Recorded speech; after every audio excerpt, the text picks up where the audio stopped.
Okay. Hello, anyone. So basically, what I have decided is, I think I'm doing too much streaming, which is why I wasn't here yesterday. So I think I'm gonna take a specific day off um, from streaming. It's gonna be probably like a day where I work, and then I have like the rest of the day. So I'm gonna use that time wisely, as much as I can. So, of course, I love reading comics. Um, I love games. I don't necessarily play them as often. I haven't in a very long time, but um, it's also something that I like to do. But I I love comics. I love to just read novels, games, um, and I think there's a particular day in which I would like to spend that time just doing those things. Um, but I know I don't have that luxury, considering that I would like to work as hard as I can to achieve what I want. So I think I'm going to spend that time wisely, of course. Um, I think it's best that I continue the reading. So I'm not going to be gaming like at all. Not that I had, anyhow. But nevertheless, I think I've chosen a day. I'll update the schedule, but it's either going to be Monday or it's going to be Friday. Um, and I'm kind of veering towards Monday because that's the day before I'm off on Tuesday, Wednesdays, and Thursdays, which means that I have um, a bit of time off before I start drawing um, for 6 hours the next day, and then the next, and the next. Um, I'm also going to be updating Thursday, so I will be streaming both in the afternoon and the evening, um, just so I can make up for the time lost.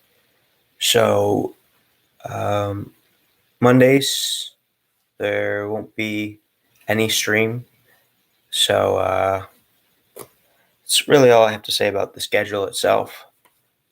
Um, but I'll update this on my Instagram for anyone who takes interest in watching these streams, or at least just stopping in for like 2 minutes, 5 minutes. I don't care. Ultimately, the results typically end up on my socials anyhow, but I just like to show my process, and it sort of helps me to gain a bit of a following, so I can do this and maybe make a little money, even if it's like $10. That's still $10 towards whatever is useful, like hell, food. Um, so with that said, I'm gonna be starting something new, specifically a drawing of an individual that I'm familiar with. So I'm thinking.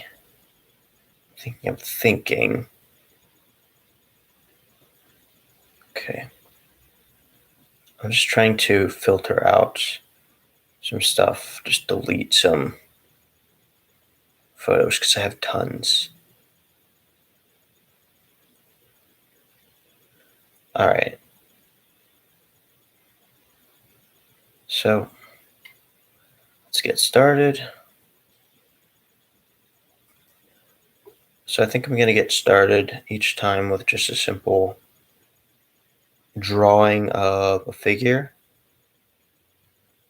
And hell, it might change that I end up using that figure for whatever drawing in the future.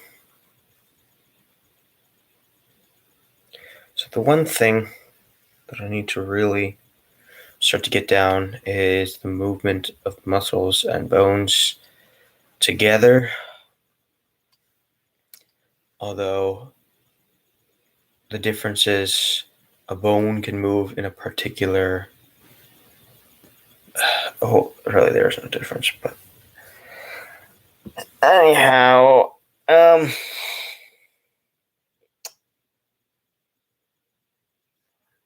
yeah, I'm not sure if I should say who.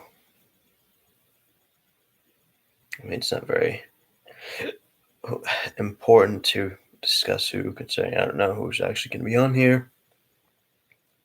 So they might not know many also. I had a whole thing where I was going to do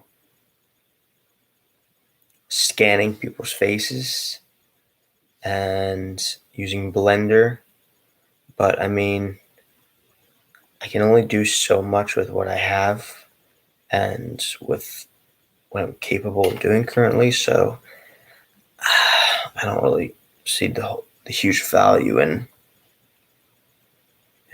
learning that right now. Of course, it could be helpful for my portfolio review, but like those things take months just for a single face. And that's with people working basically 13-hour days. And I've seen these processes be done. Like there's some people who can make something really quickly, and then there's others who take a bit of time. And I'm one of the people who takes a bit of time. So I don't really care for doing it at this current state. See, I have so many photos that I need to really filter out what I have and delete some.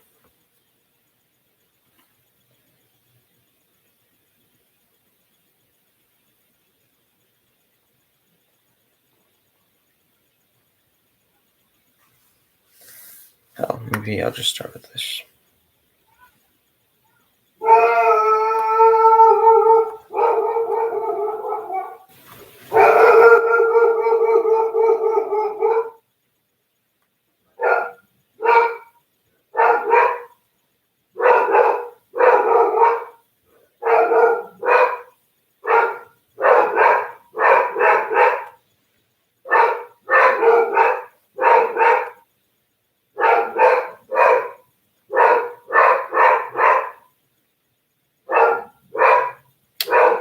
Yeah, I can't really do anything about that, so sorry.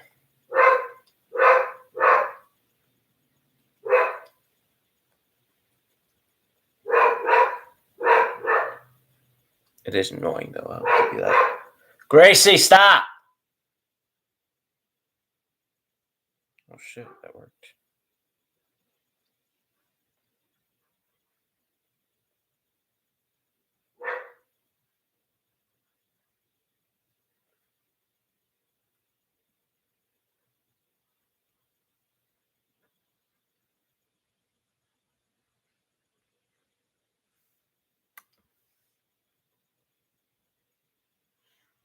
I saw Scarlet Witch today. It's pretty good. I like the pacing a lot. That's something that a lot of films, especially nowadays, they're becoming a little too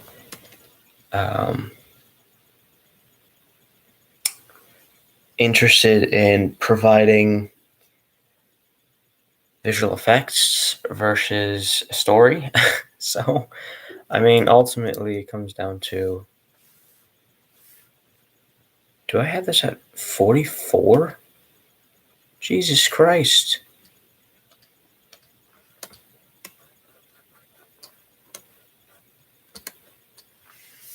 Okay.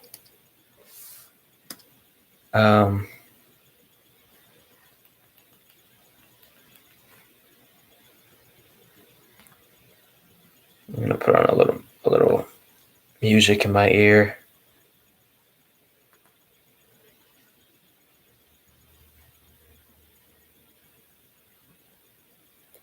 Okay,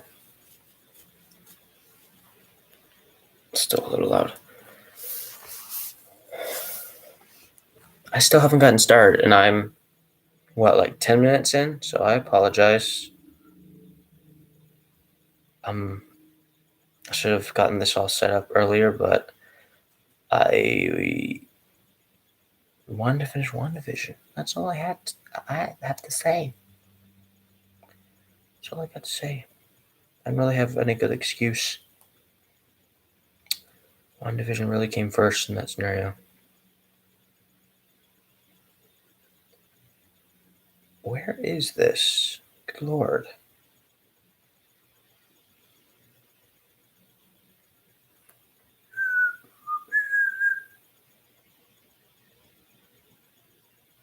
Ah, I found it.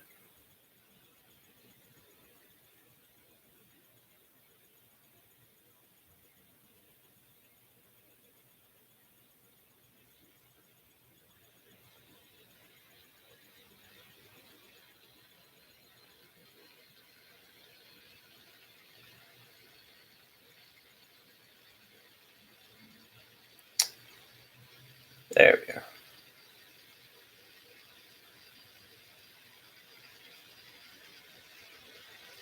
Now to find the image.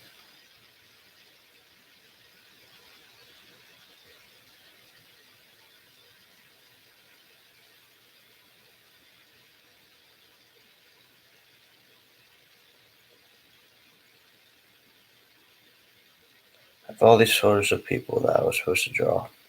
I drew a bunch, never posted it, didn't do nothing with it. So, oh well. I really don't plan on posting them. It's just a waste of my fucking time. Just like this. Can't seem to find this damn thing.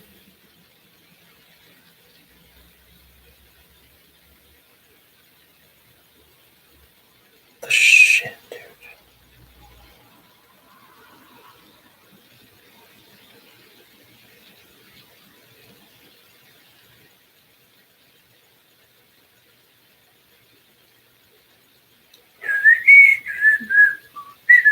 Oh, I found it. Cool. Alright.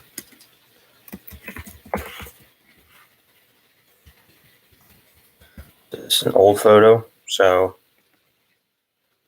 bear with me. Sketch layer. Color hair.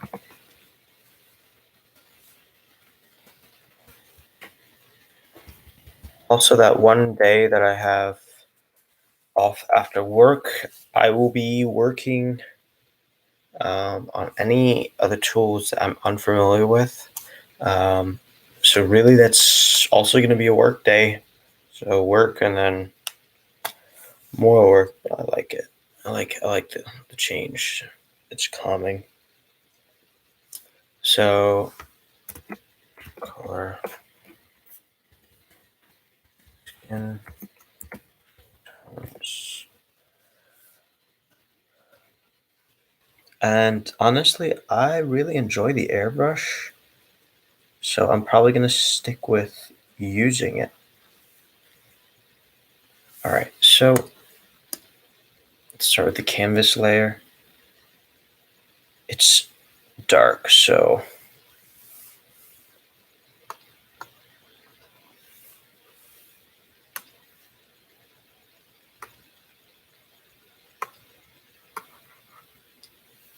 oops. Didn't mean to click that. Interactive gradient.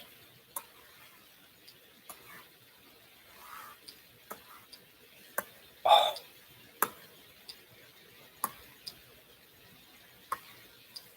What?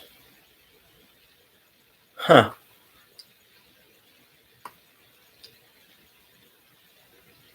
Wow. Well, that's useful. Hell.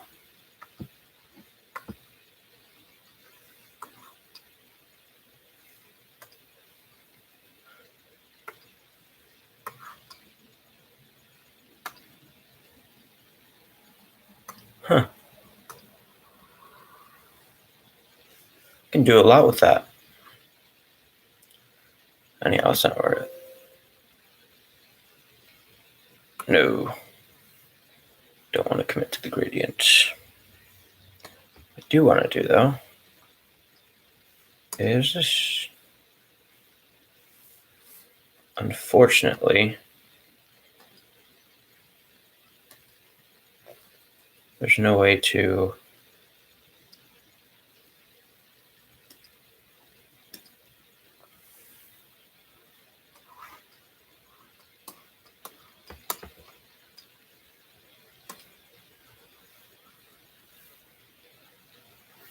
Okay, so layer 1.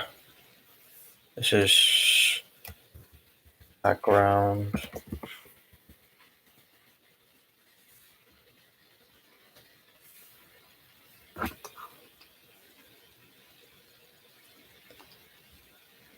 Oh, okay. Okay.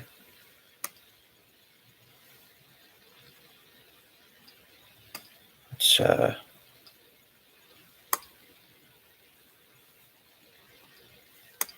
marvel, marvelous creatures dragons are. That's perfect. Great. All right, now we are going to change the opacity of that.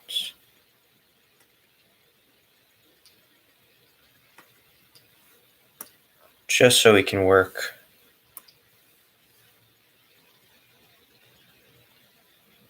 Stick with 2B because it doesn't really matter too much.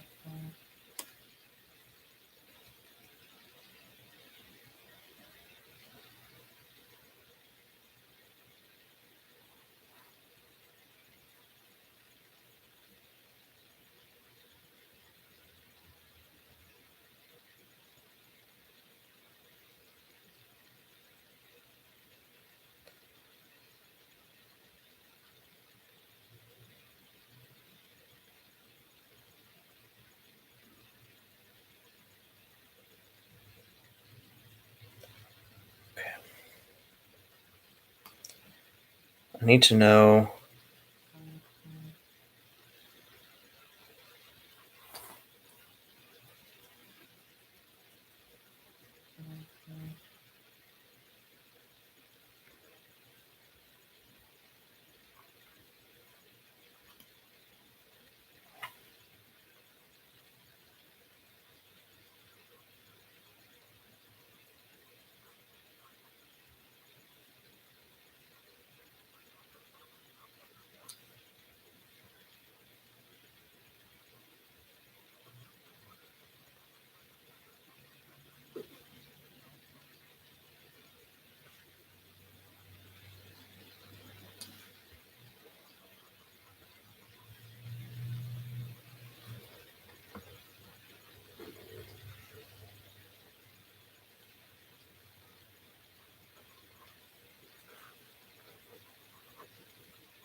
I say that I'm going to talk about different things, but honestly, like most of the time, I just don't have the energy to talk.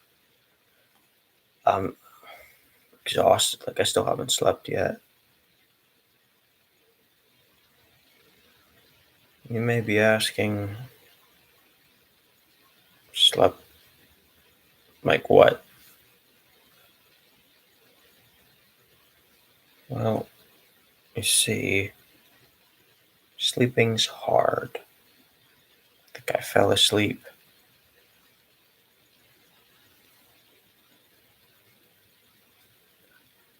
I know I opened my eyes at 2:22 exactly. And so then I'm guessing maybe I fell asleep maybe 30 minutes, 15. It's hard to tell. I just remember I woke up again at like 4 and then again at 5. And by that time, I just decide, you know what? It's going to be time to get up in 20 minutes anyhow. So why not just stay up, read a bit, get dressed, and then go to work? Which, of course, I have a problem with that, in which I cannot, for the life of me, get to work on time. Like, I'll be ready 30 minutes before I have to go. But then, because I give myself time to read, I like extend over the time that I'm supposed to be to be at home. So then I have to scramble and leave the house pretty consistently at the same time, never amending my mistake.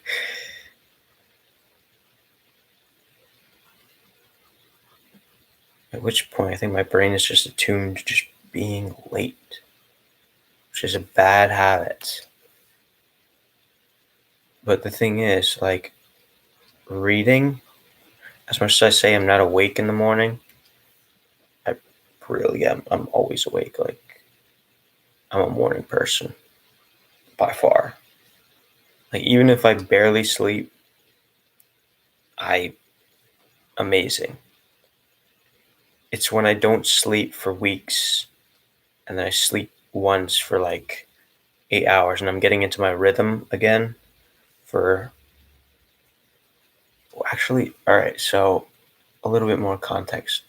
I don't sleep ever. I've had such a challenge sleeping these past few years. And so as of recently, it's like I've been super happy and it's great. But at the consequence of that, I know that that's going to change pretty soon, probably. And so that I think I've figured a bit of it out where when I can't sleep, like that little the melatonin in my head is just lacking for whatever reason at a certain point. It's it's like this like switch, and then everything starts going bad. Everything in my head starts going bad. It's like clockwork too. It's like unpredictable clockwork.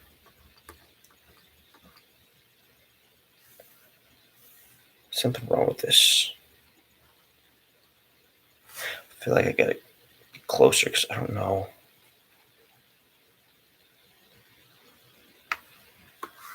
See, like this is too curved, whereas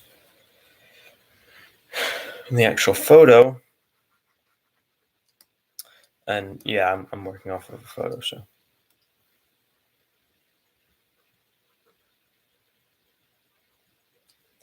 And I think this is more going to be me doing like a study or something.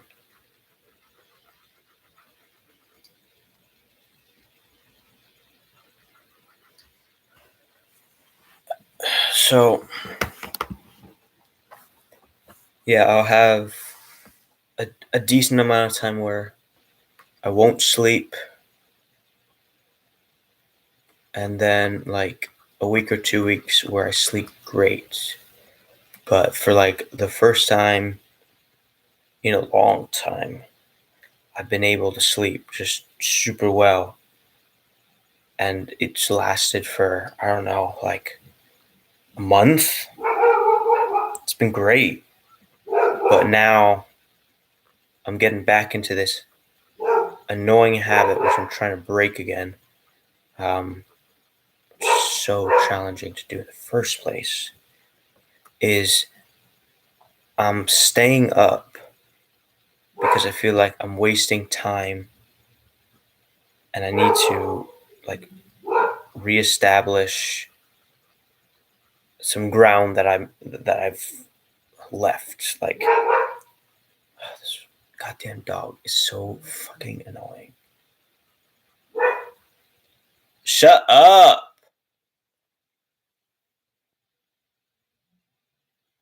She barks over nothing. Literally nothing all the time. She sees stuff none of us see ever.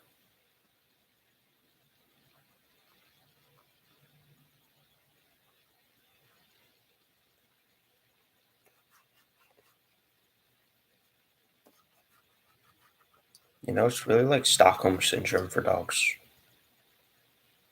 Like they're brought into a location in which they have no real authority, taken away from whatever relatives that they possess, um, or even like significant um, like probably other dogs that they become attuned to and friendly with to some extent, and forced into this like servitude of obedience in which they have no real authority and they have to essentially attune to us. And you call it domestication, call it whatever you like, but it's basically what it is. I'm not saying that I really have a say because probably in the future I'll probably get a dog. I'm just hoping that I'll take the time to actually do stuff. Like the one thing that I need to start doing is taking Gracie to go on walks, specifically at Gretna Glen. But we don't really take her anywhere. So she pretty much does the same thing every single day, which definitely would get to me. And there's no real difference, I would assume.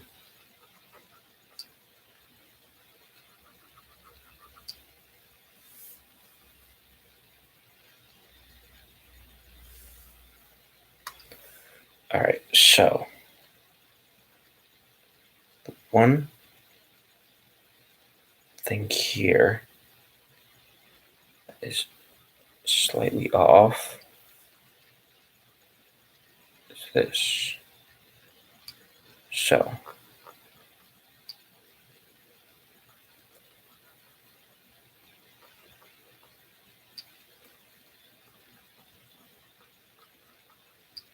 Ronald Weasley, how dare you steal that car? I am absolutely disgusted.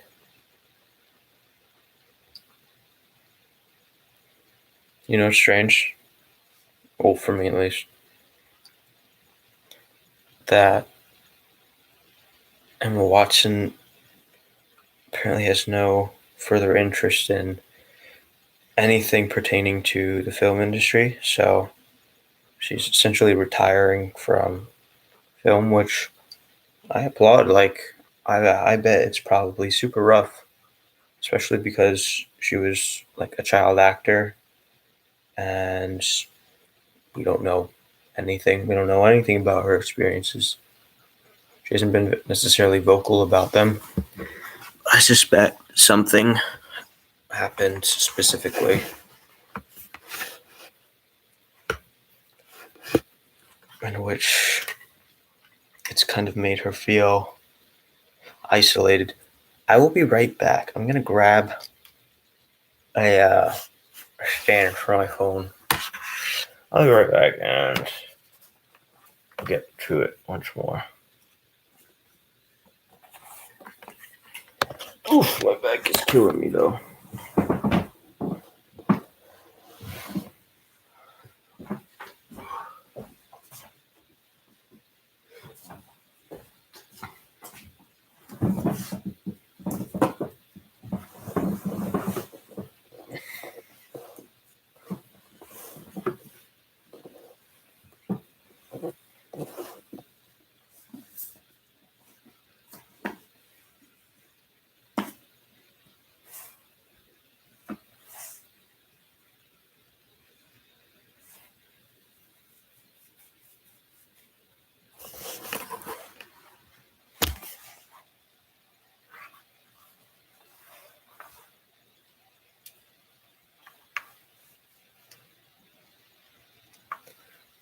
Another thing is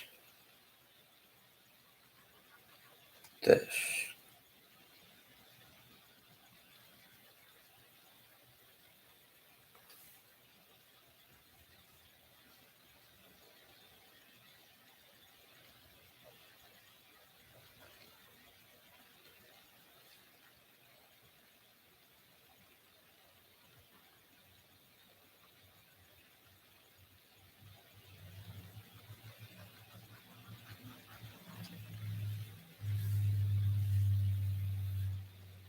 One of the biggest problems I have with the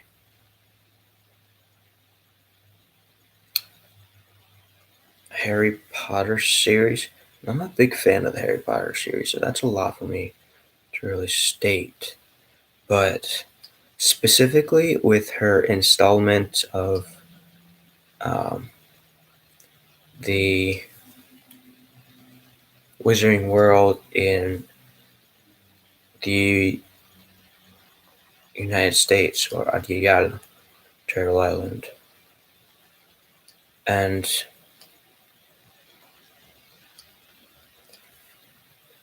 that's that Ilvermorny was built on land that was essentially still possessed by the indigenous. But then she states that, and this was like the 1600s, so right after the Mayflower arrives, um, in particular, this one witch, she a whole bunch of events happen. She meets this one guy. She also meets two orphans, and she then goes about. Oh hell, that's that's North. North is following me. That's crazy, yo. That's crazy. I'm honored. I'm heckin' honored. But basically, like my biggest issue is if it was the 1600s, despite smallpox having killed off the different indigenous tribes that existed, and I'm not sure about the timetables. I don't quite remember because it's been a while since I actually listened to the story, but basically, what had happened was a school was built um, somewhere. It was like in the mountains or something. Its name is Ilvermorny, and it has a uh,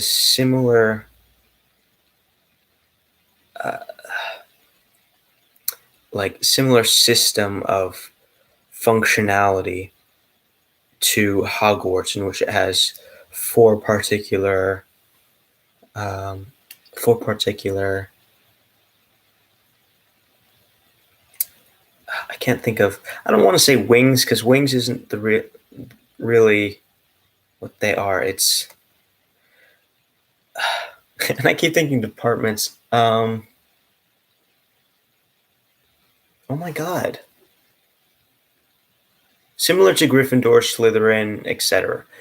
The, the the whole purpose was to sort of show once more that love is the most powerful magic in the wizarding world.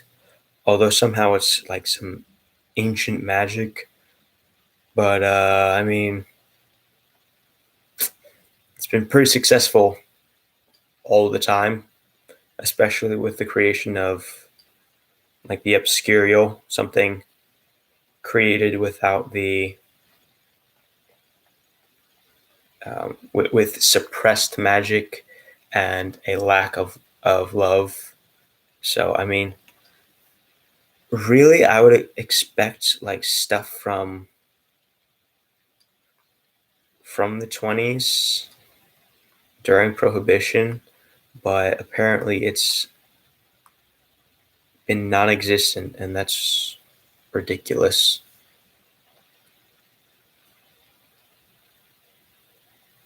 When factories that had child labor and orphans galore, it's like there's a lot of individuals who are wizards specifically in the London area. I would expect at the least that in the United States at that current moment of time, with all those children, that there would be a lot more obscurials. It's like the only problem I have. But I keep straying from what I'm supposed to be saying. Basically, what I'm saying is I don't think that with the indigenous and especially with the tribes of indigenous um, spellcasters who were apparently more powerful than um, the English witches and wizards. I don't think that they would let it pass, and maybe it's just because there was biological war, like biological genocide, that they didn't actually have that opportunity to retake that area and like stop the school from being made. But even after the school was made, you would have expected like some sort of tribe of wizards to have gone and attacked or tried to retake the land. But maybe I'm thinking too much into this. Maybe it's I know it's a children's story, but it's really good.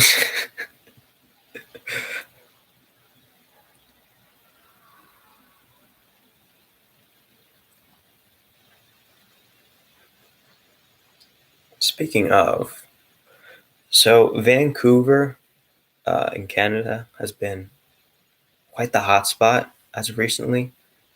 Just today, a photo and video was taken of um, I don't I want to say it's two officers who had found a body and were taking pictures and laughing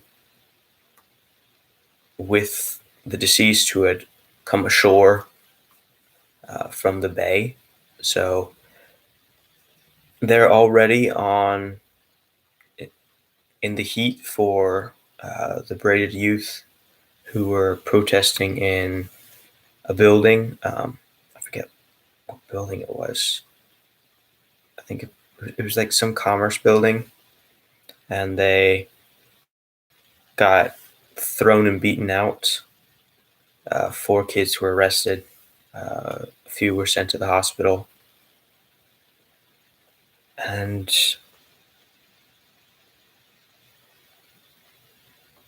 so they're already in hot water for that. So this is probably no better, and I'm not sure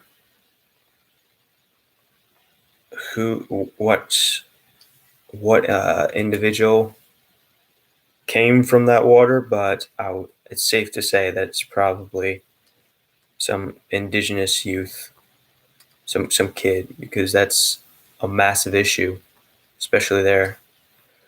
Abduction, human trafficking, and homicide um, are big for indigenous everywhere. Um, and I mean everywhere, but in particular, Canada and the US. Uh, I think it's best now that I sort of discuss who this is. So this is my friend, and she is actually making me a blanket. I'm paying her to uh, make this blanket. She had posted that she was getting into crochet, knitting, crocheting. I'm not certain of the differentiation, but I think it's important to say that she's freaking amazing at it. And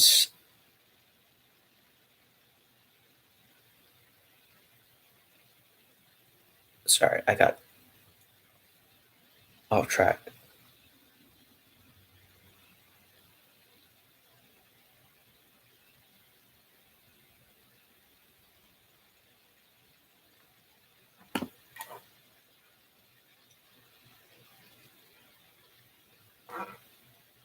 I don't know if you could tell, but um, my friend, funny enough, she also lives in Canada. Why do I have so many Canadian friends? What the hell is that about? Um, so she does like all these like spooky masks. Uh, she works endlessly to create these things. She works every single day uh, on top of her existing job, and she creates these insanely good pieces. Um, she knows so much horror, but I'm unfamiliar with most of it. Like, I thought I was pretty like knowledgeable of horror, but I know nothing, absolutely nothing. So she creates all these masks, sells them online for a very little amount, honestly, with the amount of work that she puts into it, and probably the material and the shipping cost is also covered.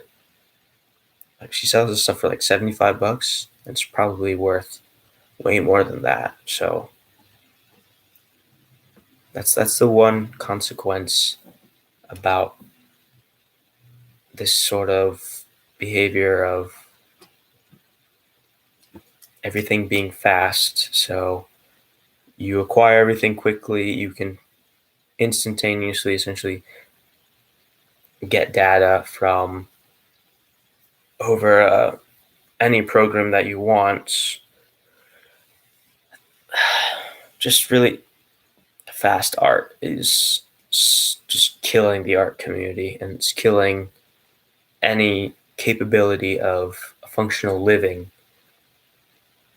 with art unless you're contracted by a particular company. Like there's really no chance for freelance artists nowadays. I got off track again.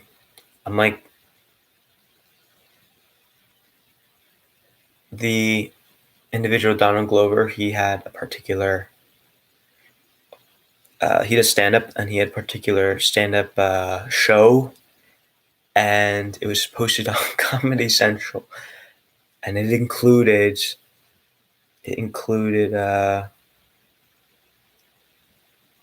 like 4 minutes of his set, and it was just a nightmare because they didn't have like there was nothing definitive about what he's discussing.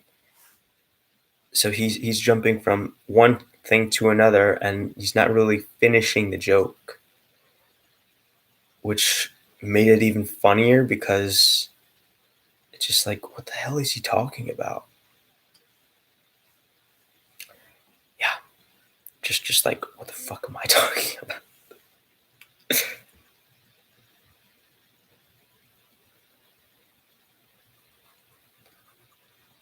All right, so I'm having trouble here, in particular because she's a very unique face. Like, there's certain types of individuals just in structure that have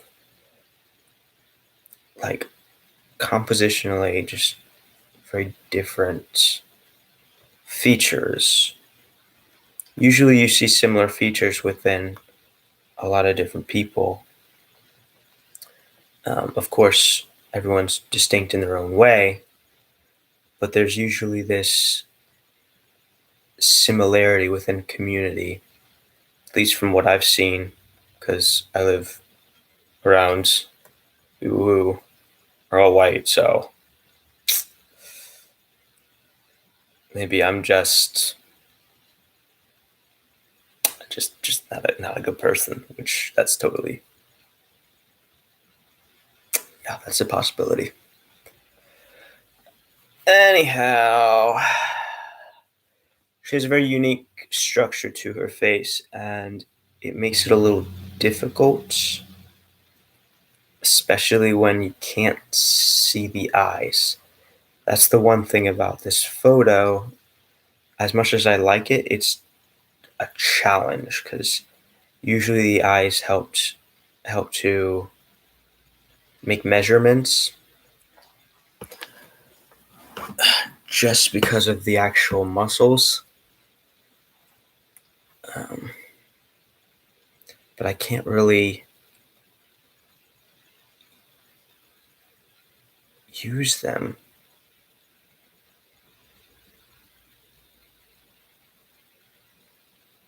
Holy shit. She poured like 12.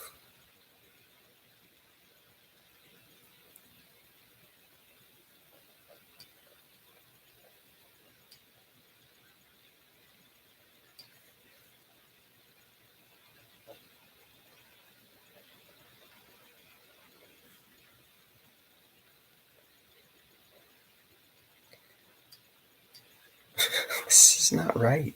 This is not right. All right, let me do something. Let me do a heckin' something. A little heckin' something.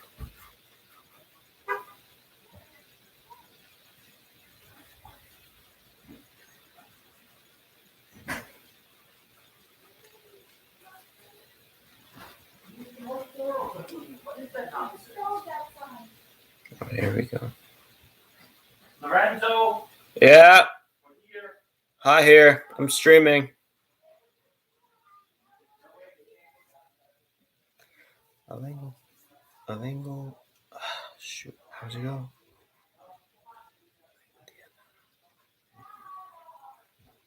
I don't remember the words, but Julie just got home.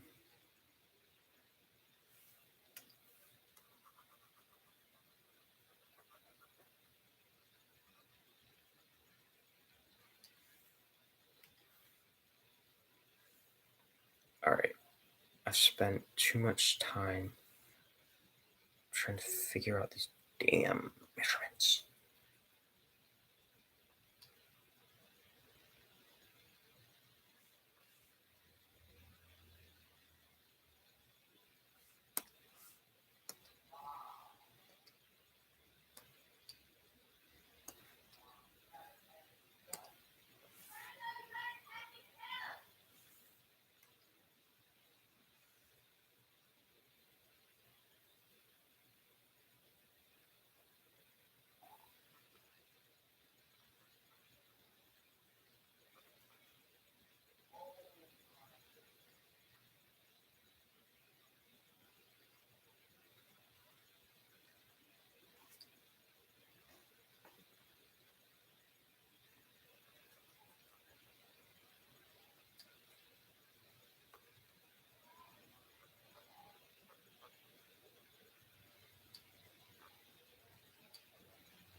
right.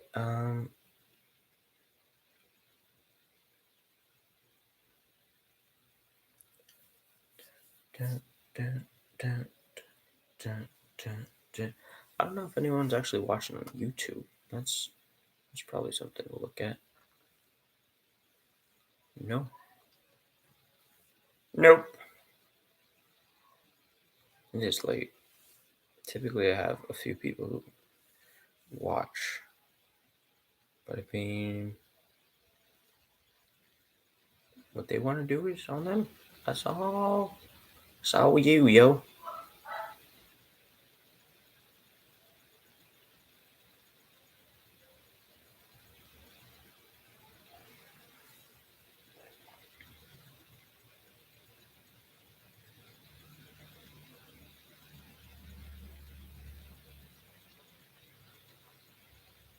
Picture's frozen for me.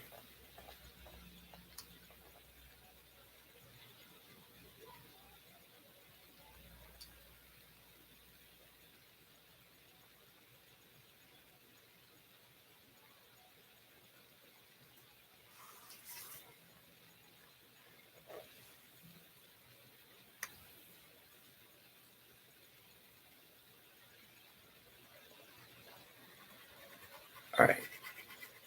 Let's figure something else out. Okay. There's a lot of different shades without a lot of real definition. Of course, you have the actual.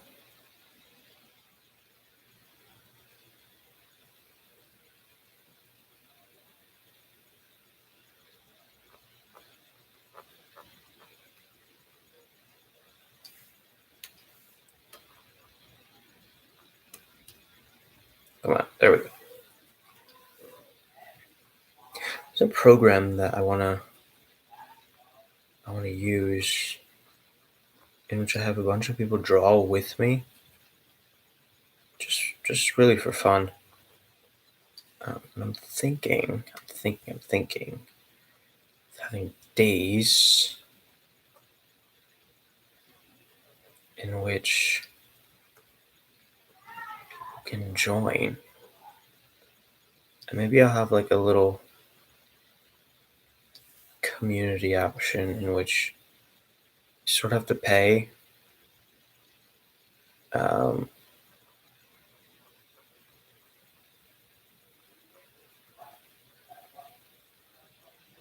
just because I'd like to have something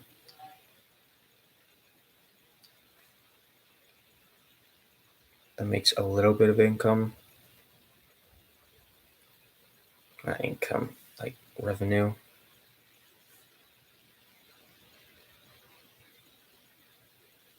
I'm jamming to her music.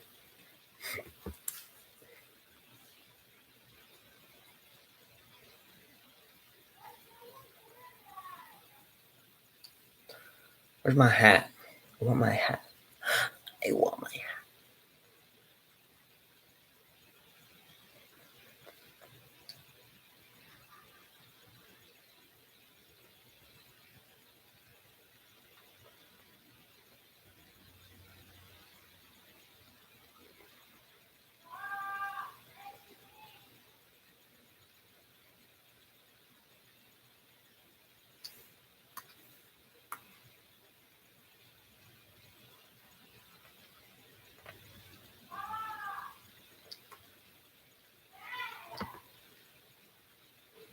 These two are so goddamn agitating. They get at each other all the time.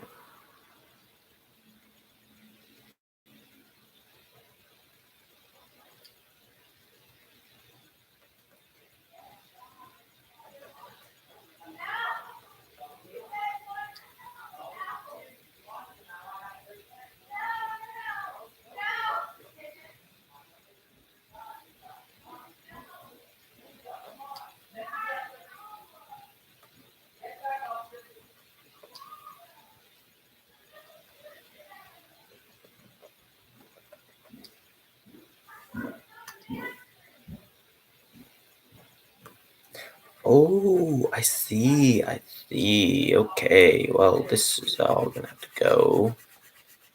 What a waste of time. Oh. Oh, what a waste of time. What a waste of time.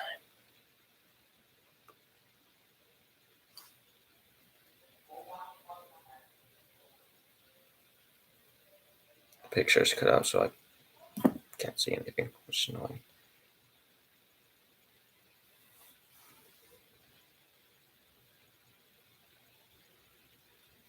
Uh,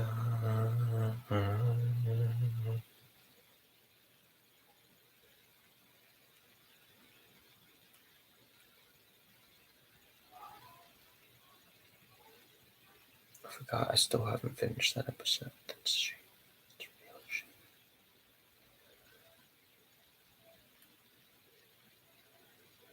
shame. Baby, ven conmigo. Baila.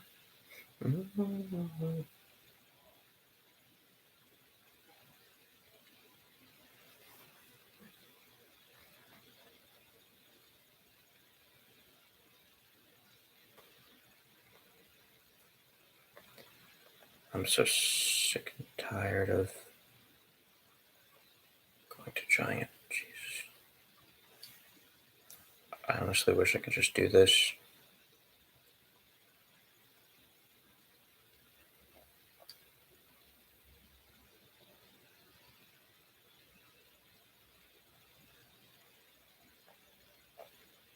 No, mañana. Ayo, ayo.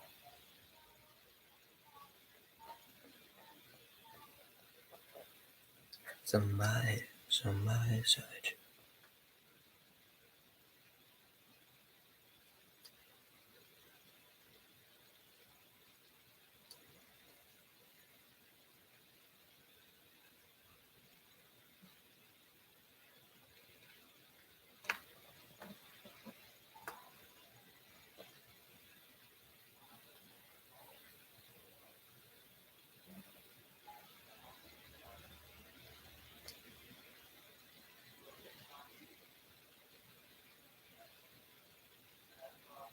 No, mañana.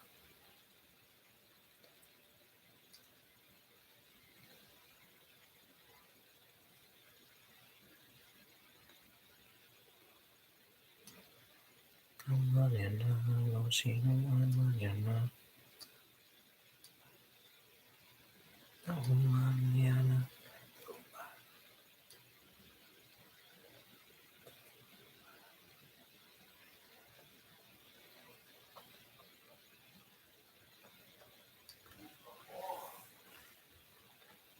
No, mañana.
No, mañana. No, si no, mañana.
So, what was I going to say?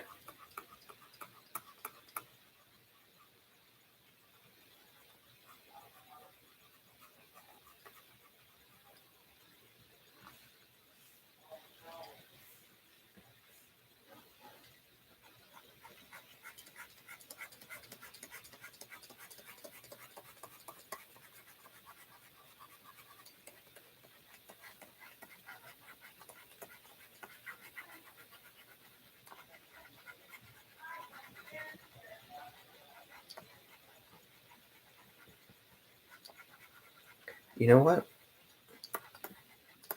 Let me grab a book. I'll be right back. Just want to discuss something. I know I keep leaving, but I do what I want.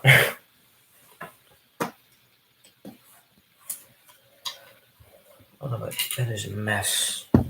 Usually I'm organized about this.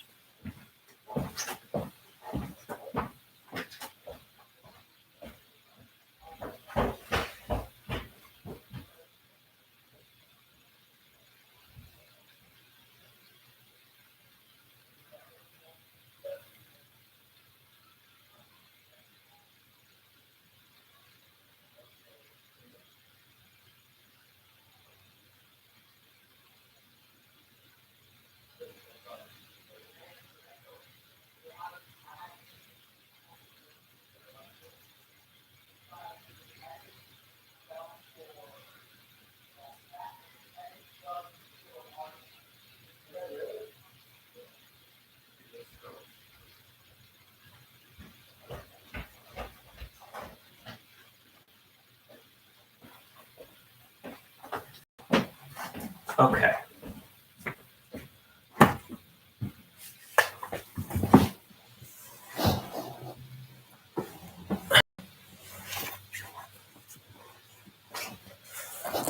All right. So let me do a little bit of an explanation. All right. So at first, this was what, senior year. I had had this like interest specifically in like criminology because I was slowly starting to get into um, like that's really when I started progressing and caring about like superheroes and that sort of thing. Of course, I had watched um, like all the Marvel movies and DC movies, but I hadn't necessarily connected with them specifically on a an interest. Certainly not the interest I have now. Just that's just what I'm getting at. And I was reading up on um, a lot of like Jeremy Bentham and his at the time his beliefs and his attitude towards crime and determining who's a criminal. It's very plausible and probable that he was on the spectrum, definitely more high functioning. Um, and he created something called the panopticon. Um, so the panopticon was basically this type of building. Um, it's a prison, of course, but this type of prison that's just inhumane, in which everyone is extremely isolated.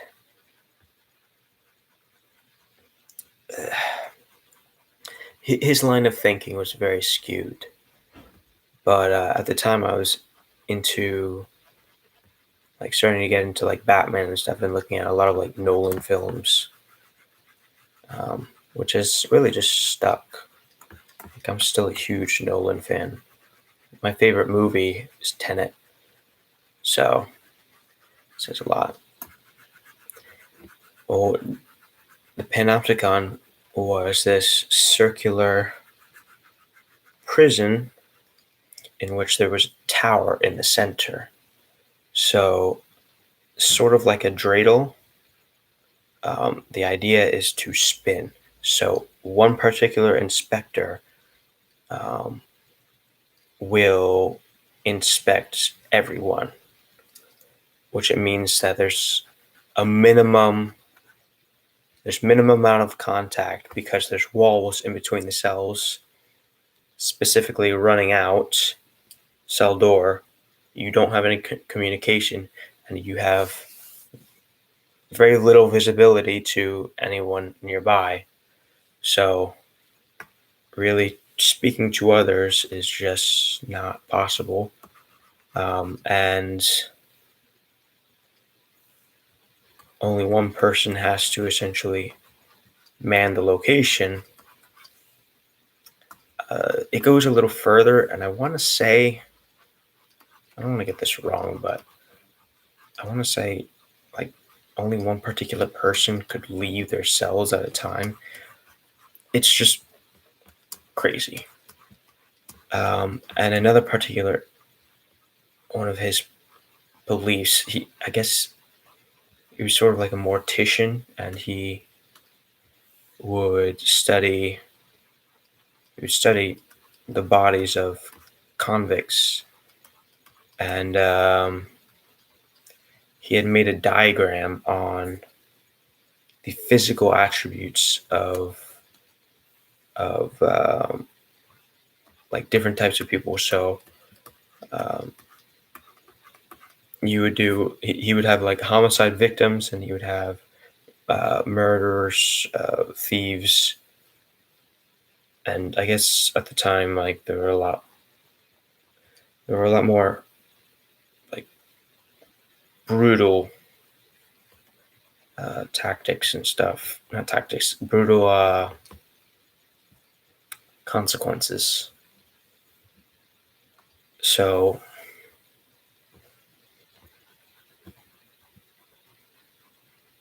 he had established this diagram of a certain physiological aspects of criminals, which was ridiculous, because if you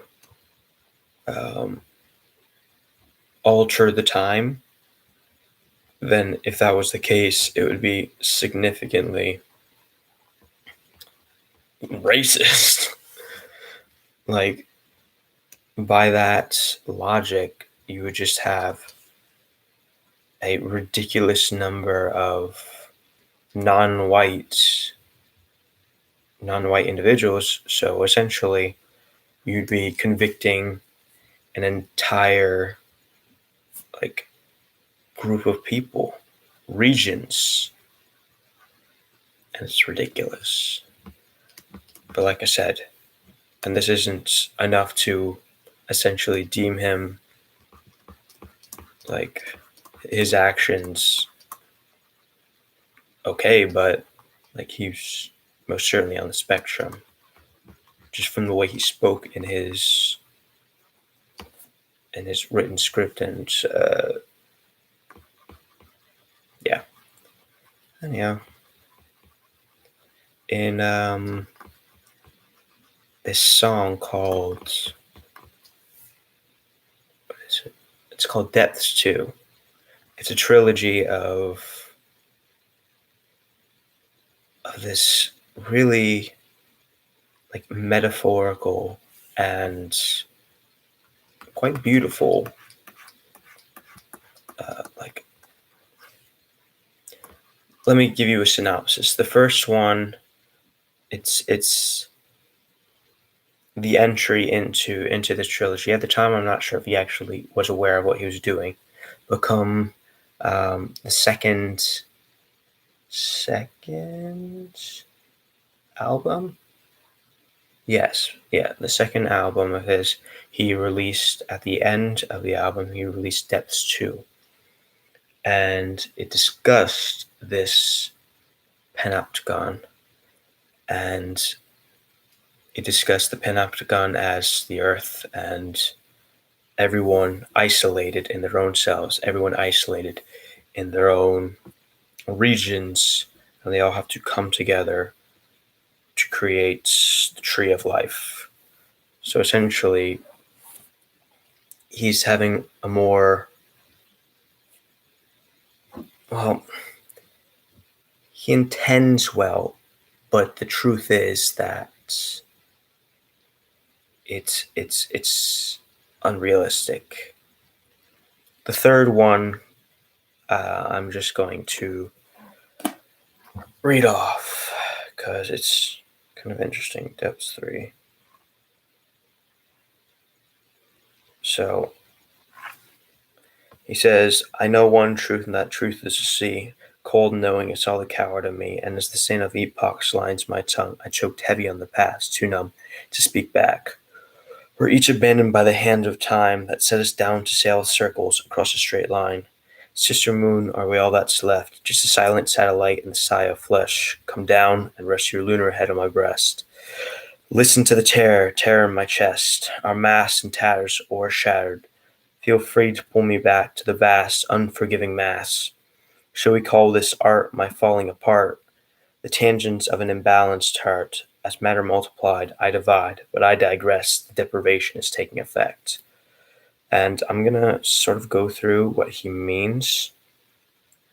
So I have to pull up the actual song because it has footnotes on the song itself. And he explains it, but I mean, it's long. It's like 15 minutes long of his explanation of everything. So from this, I'll just read off the first line. So I know one truth, and the truth was to see cold and knowing saw the coward in me as the stain of epochs lines my tongue. I choked heavy on the past, too numb to speak back. We're each abandoned by the hands of time that set us down to sail circles. And this, he's discussing the eternal return. So I guess this return to the tree of life or something. I'd have to relook everything up, but like there's a lot in here that he gets from books like Shusaku Endo, Silence, C.S. Lewis. He's also like Christian, so I mean, he doesn't. That's not his values for the songs.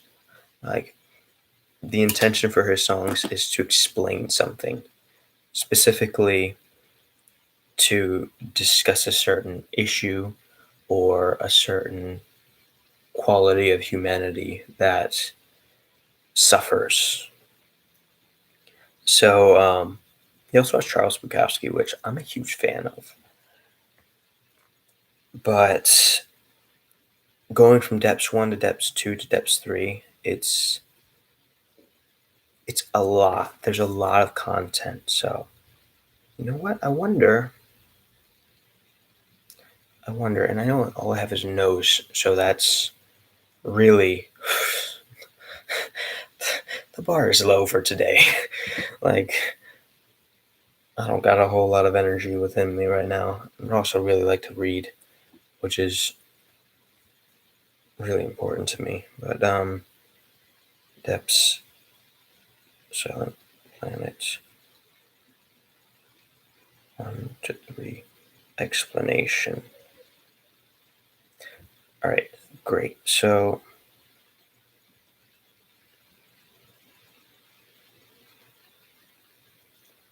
let me.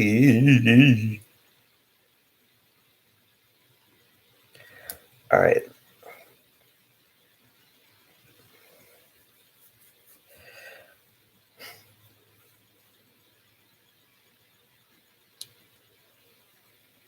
All right. Come on, come on. The new eternity.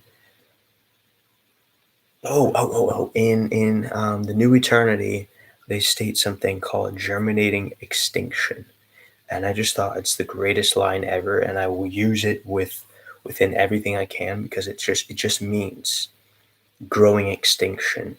So essentially, as we progress, just like other civilizations from other planets that we've seen somehow. I'm not really sure how that works, considering how light fast something is. It's several light years away. So we're seeing everything significantly later than when they're actually probably progressing. So a lot of these civilizations probably are gone by the time we actually see them, potentially, or they're progressing way better than us. But I just think it's great because there's this whole concept of what's the phrase? Essentially, the purpose is we are growing so far in knowledge that humanity has become a lacking concept. To be human, to be one with community is the challenge. And when that lacks and we all start to separate and digress to fighting one another until the other is gone, um, once we have the technical prowess to eliminate whoever we want, whenever we want, at a minute's notice, was to say that we will ever surpass, we will actually ever actually heal the planet and, if at all possible, extend to other planets. Like, it's just an interesting little dialogue that he has in the song.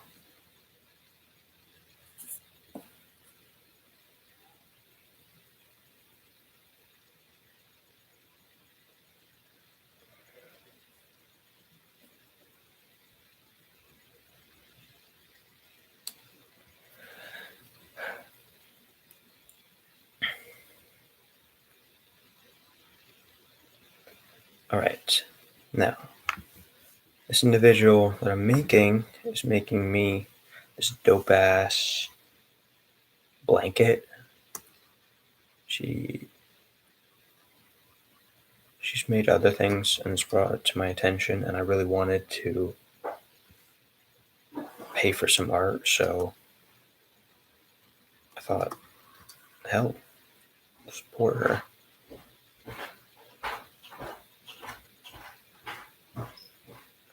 I'm gonna have a piece of cake, Julia. I'm gonna have some cake. That's my order.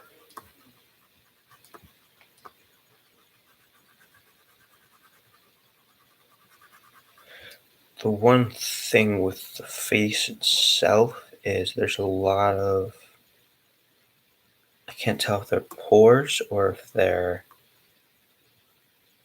I think they're freckles. Yeah, they're freckles. And like there's different types of freckles. I don't know the exact names, but there's definitively like there must be there must be particular names for them. Not important.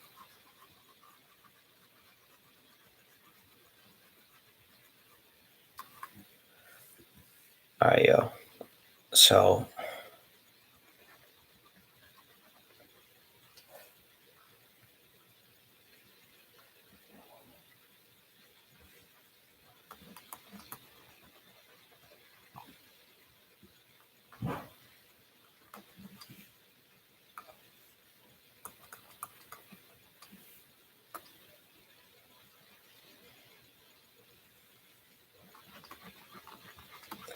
One shot, two shot, waste baby. Mm-hmm.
All right, let me move this.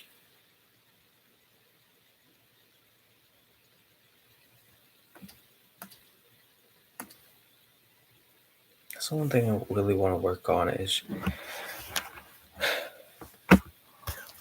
not making it seem so.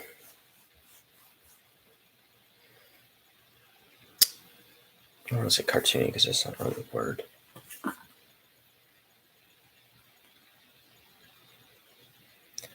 But I think.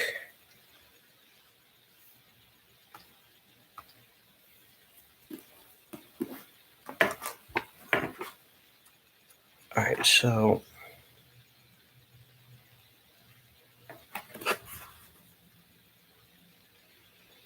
shit, man. I might as well read this. All right, so I'm not sure if you've ever read any Chomsky, but like I used to be sort of against Chomsky for no particular reason. I just didn't want to be a part of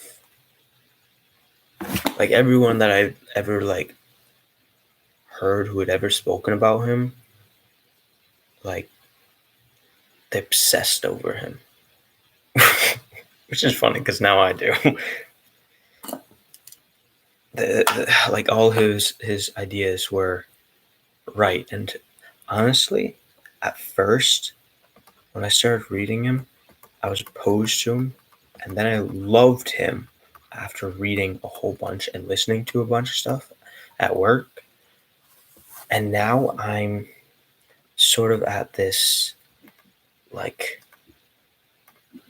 medium in which I agree with a bunch of stuff he has to say, and then there's certain things in which I've read other things from other communities, from people who have a similar job to himself, and I agree more with what they've had to say. Um, like, for instance, uh, Kim Tallbear. She's an individual who she specifically takes a look at the indigeneity of um, communities and the concept of blood quantum, as well as um, following and monitoring the not following and monitoring, but that is a function of what she does with DNA, um, DNA data, which is super interesting because a lot of the stuff that we're supposed to have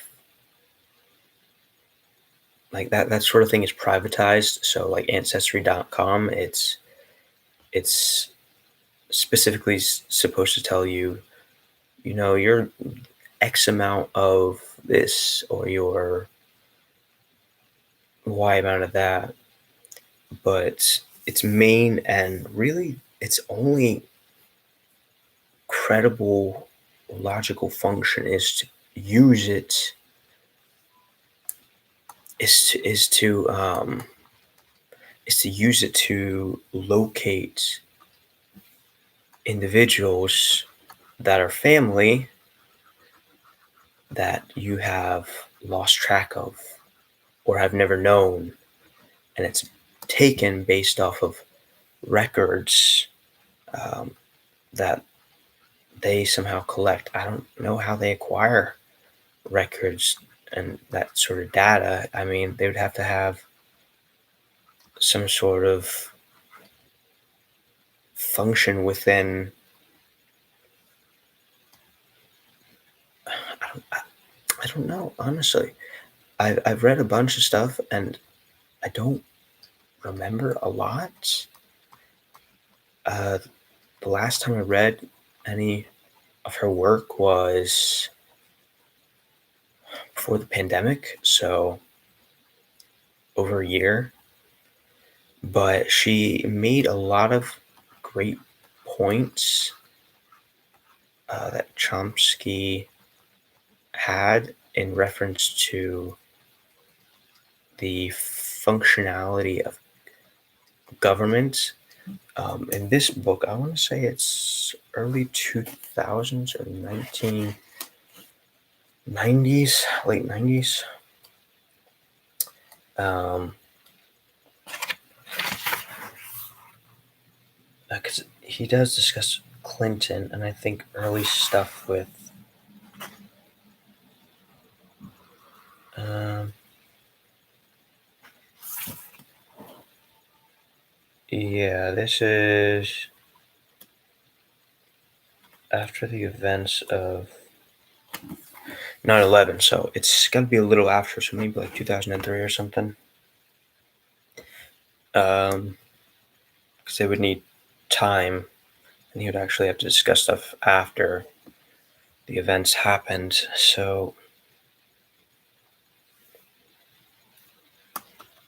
um, she states about specifically regenerative agriculture and its function as a sort of landmark between different communities of indigenous. I don't know if I explained that well, but basically, she's saying that anthropology is. I can't. I can't. Anthropology has been a way to sort of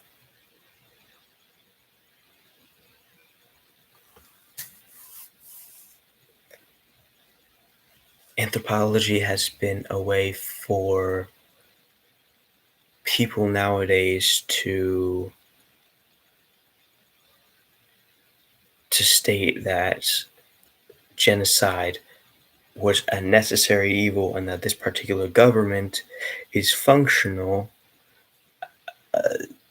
outside. It's crazy, but he discusses about the function of a libertarian government and how it would really work, but it wouldn't necessarily work as of that current time. Now, I don't necessarily know how well that would work now because I don't study that sort of thing. Um, but it's interesting to see both points in which one government.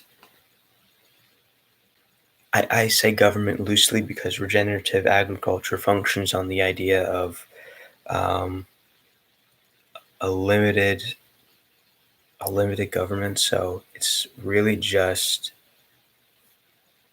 small and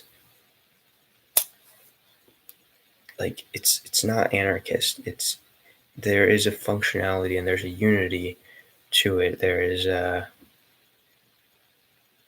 something that we don't see really anywhere any longer.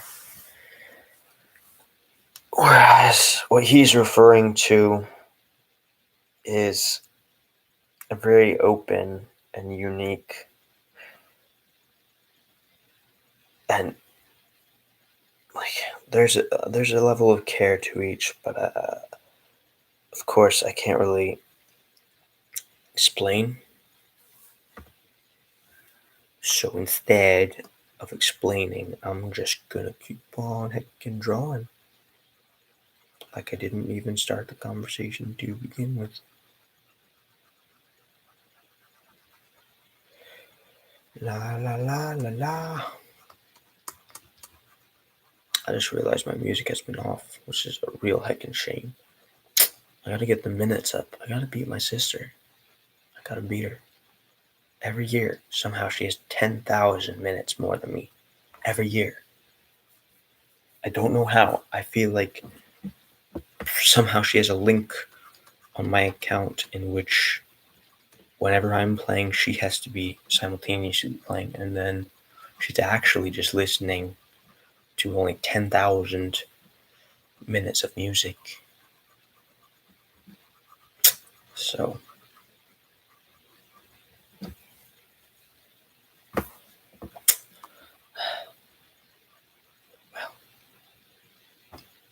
one can always think. I can always believe in a blatant lie and bullshit.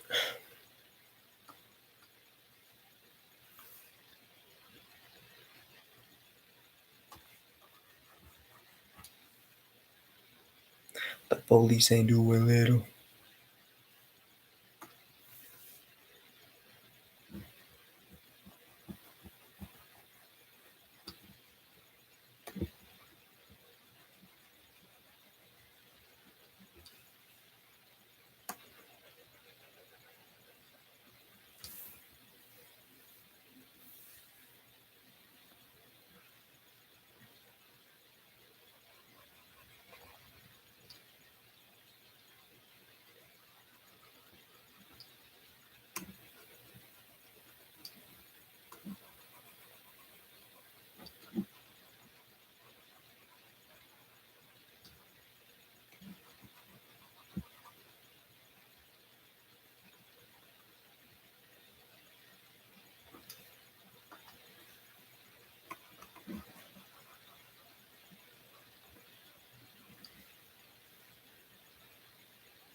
Should I read from the book? Or if I just not?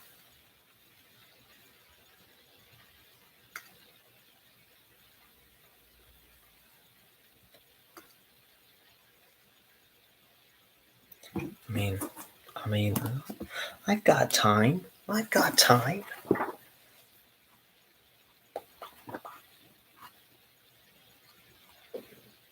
All right. You know what? I'm gonna start on the first chapter and just like read one chapter, or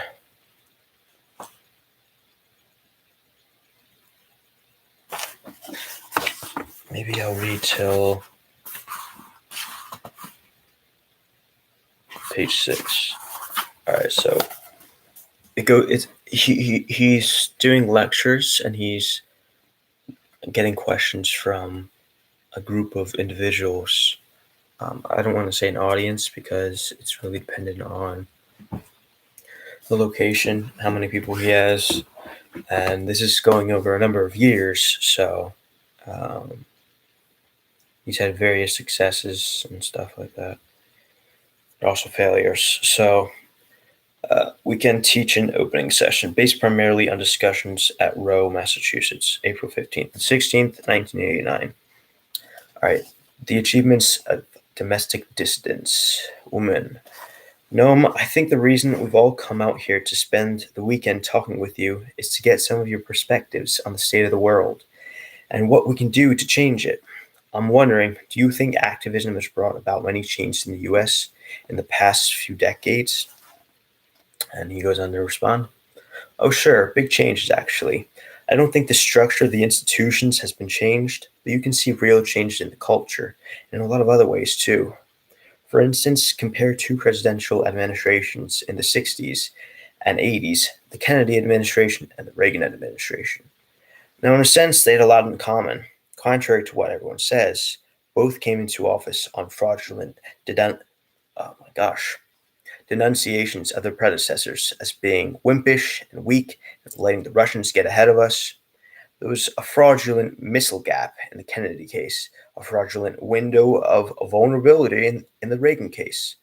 Both were characterized by a major escalation of the arms race, which means more international violence and increased taxpayer subsidies to advanced industry at home through military spending. Both were, I'm not really good with this word, so bear with me, jingoist. Both tried to whip up fear in the general population through a lot of militarist hysteria and jingoism. I don't know how to say that honestly. Um, Both launched highly aggressive foreign policies around the world. Kennedy substantially increased the level of violence in Latin America. The plague of repression that culminated in the 1980s under Reagan was, in fact, largely a result of his initiatives. Um, yeah. Of course, the Kennedy administration was different in that, at least rhetorically, and to some extent in practice, it was concerned for social reform programs at home, whereas the Reagan administration was committed to the opposite, to eliminating what there was of social welfare, of social welfare here. But that probably reflects the difference in international affairs in the two periods more than anyone else. In the early 19 in the early 1960s, the United States was the world dominant power and had plenty of support for the combining international violence and commitment to military spending with social reform at home. By the 1980s, that same opportunity was around any. Okay, I can't read like that. Was around anymore. Wasn't around anymore. The United States was not powerful enough, and not the rich relative to its industrial rivals. In absolute terms, it was, but not relatively. And there was a general consensus among elites. It wasn't just Reagan that you had to break down the welfare state in order to maintain the profitability and competitiveness of American capital. But that difference apart, the two administrations were very similar. On the other hand, they couldn't do the same things. So, for example, Kennedy could invade Cuba and launch the world's to date major international terrorist operation against them, which went for years, probably still is going on.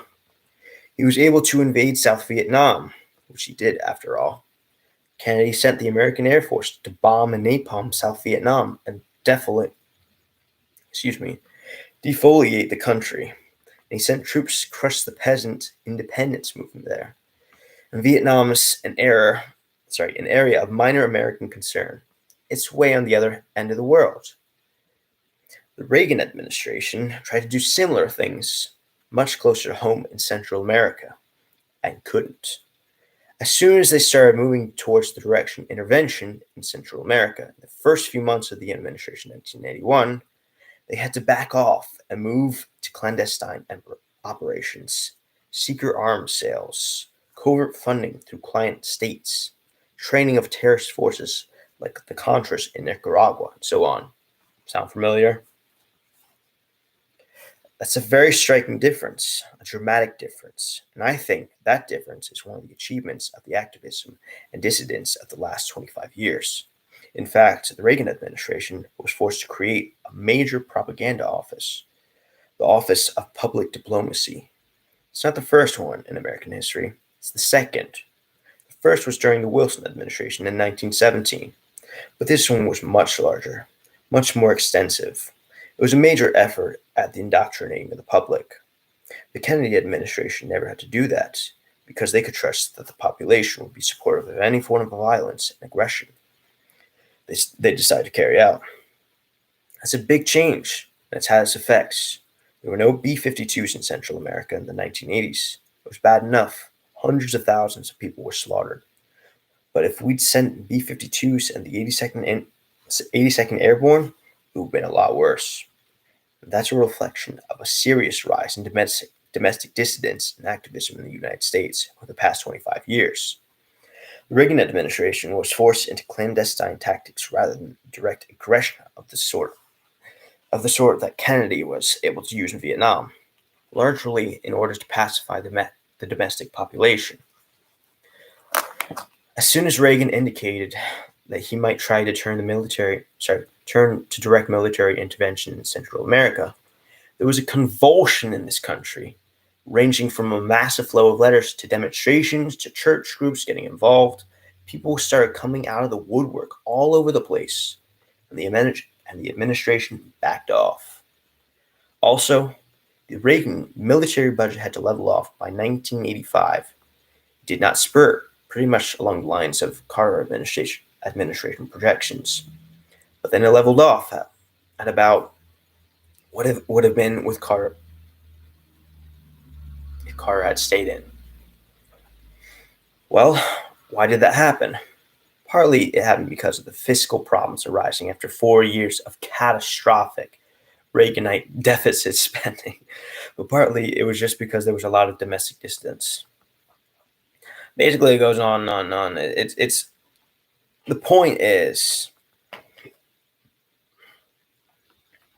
the availability of media compared and the format of American activism had changed significantly. That's the whole point that they're going for. And this goes on and on.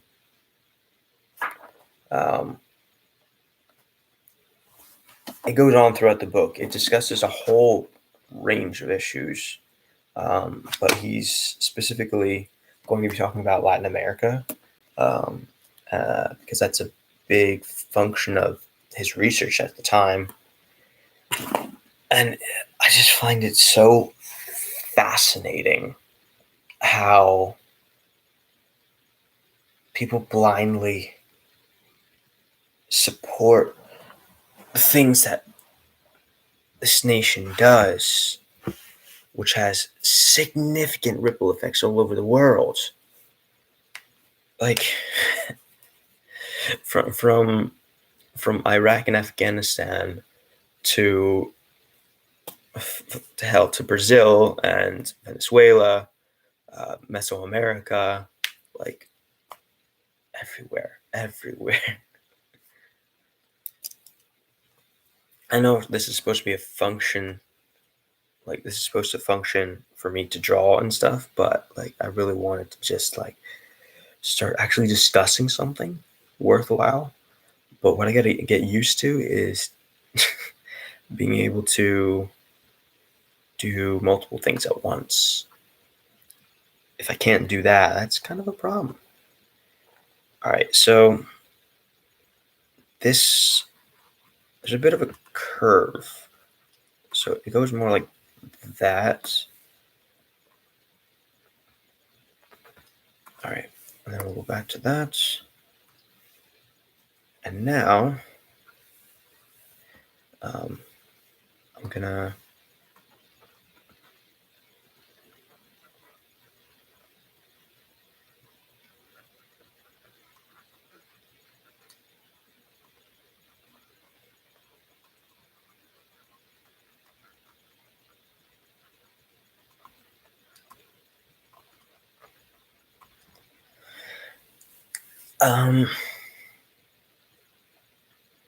I'm curious if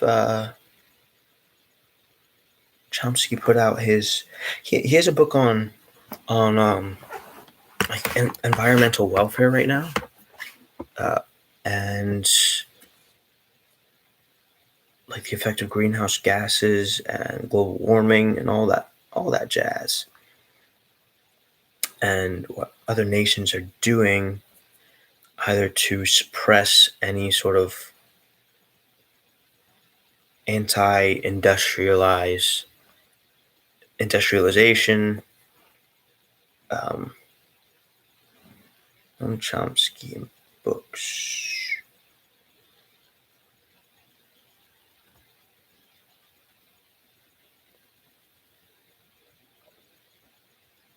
Who is it? Who? No, it's climate crisis and the global Green New Deal. Um, he's going to be discussing that. Of course, he's not necessarily going to be for or against it, but he will discuss how it was made, what other nations were involved, consequences, and the stuff that we probably don't know, because there's a sort of predictable nature between everything.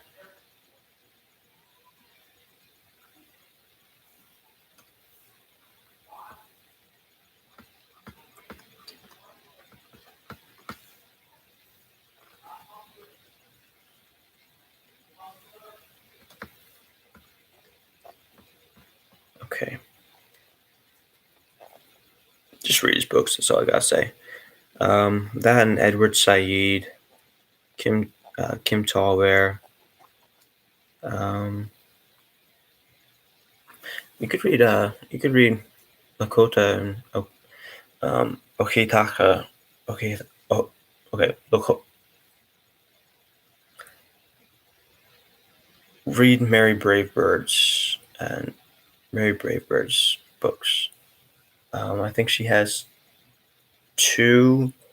Just so one is a sequel to the other. So Lakota Woman is the first, and then you have Okitaka Woman, which will be the sequel to it, and it will go into more depth pertaining to certain events, and in particular, it discusses people more than it does the events that led or her upbringing, her life. Trying to think of anyone else. I mean, Jeremy Bentham, of course. C.S. Lewis. You could always. There's so many, honestly, but I can't think of any right now. Howard Zinn. He's really good. I think Howard Zinn has a good understanding, just like Noam Chomsky. 9:33. I gotta get working, bud. Focus, you stupid.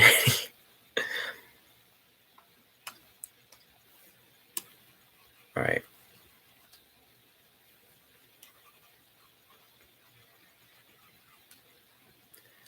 So one thing here is spacing.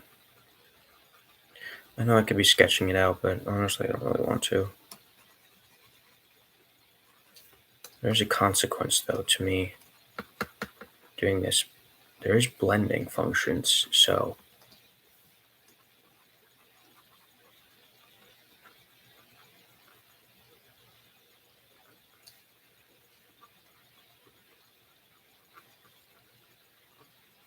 I think I'm gonna start Studio Ghibli.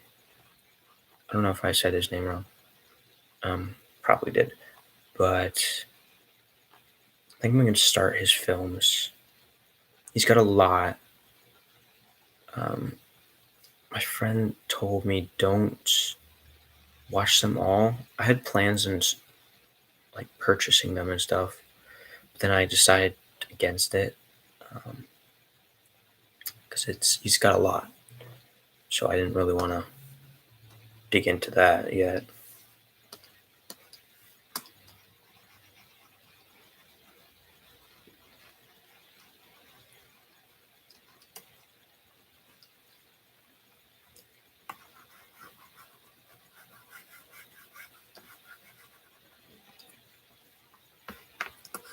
think I'll build the textures after I've actually created the initial stuff.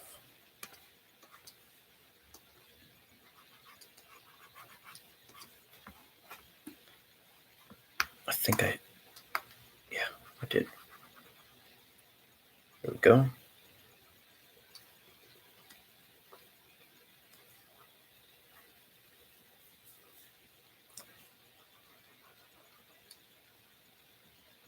I'm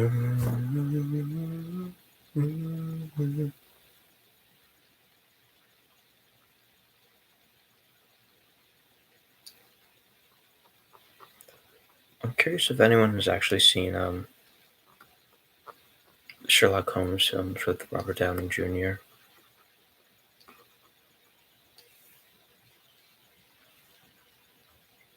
Because rewatching them specifically for the visual effects in comparison, nope. Uh oh. Uh oh. Uh oh. In comparison from one to the next, it's just outstanding. Like the first one, the visual effects are too uncanny, specifically the environments. They try to make it look super dark and stuff, which really wasn't going for for me. They tried to make it super moody, and I didn't like it. I think it's based off of the fact that they tried to have like a horror scenario.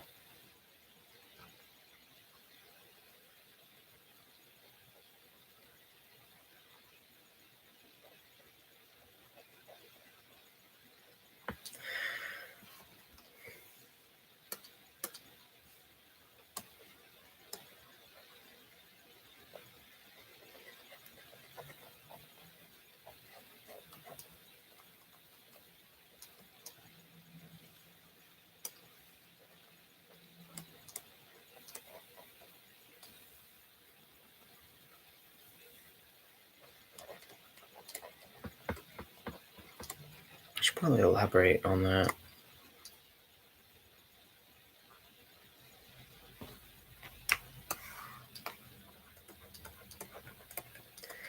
Um, Maybe I'll go till like 10:15 just because I've wasted so much time just kind of talking.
Oof, man.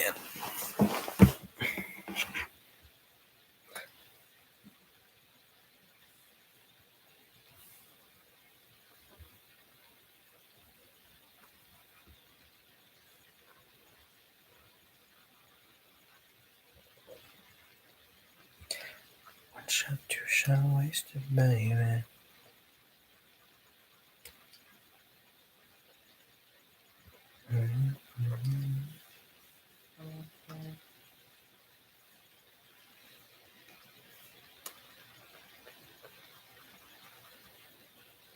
I don't remember sending anything.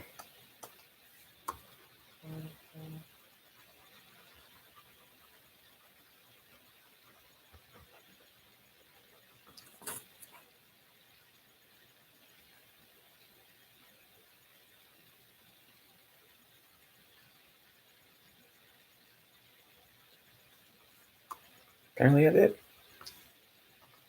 Who knew? Not me.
Well, dun, dun, dun, dun, dun. It's so weird. I love it.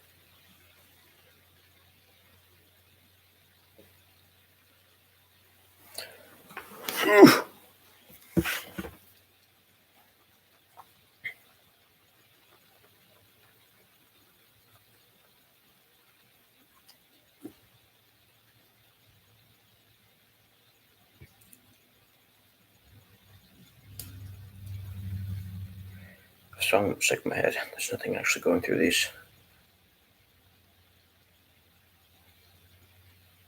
Are you?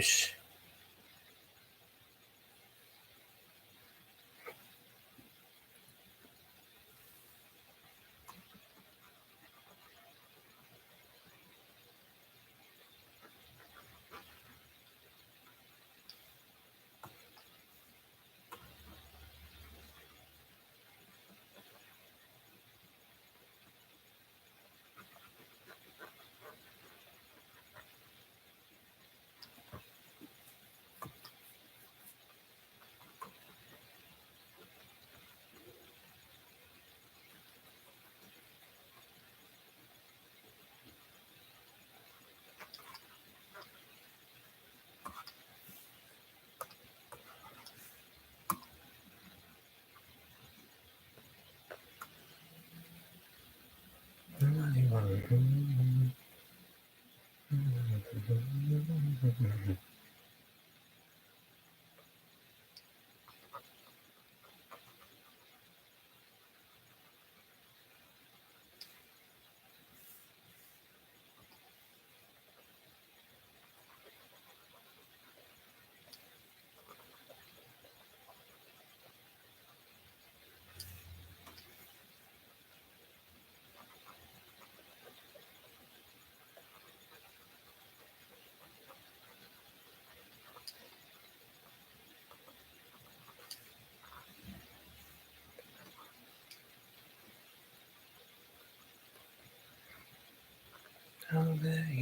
me.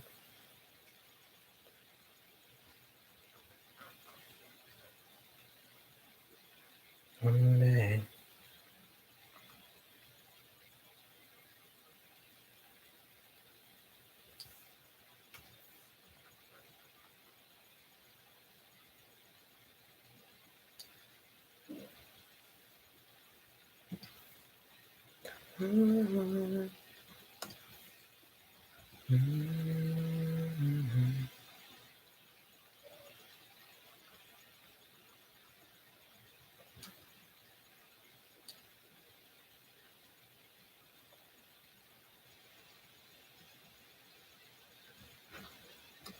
Ooh.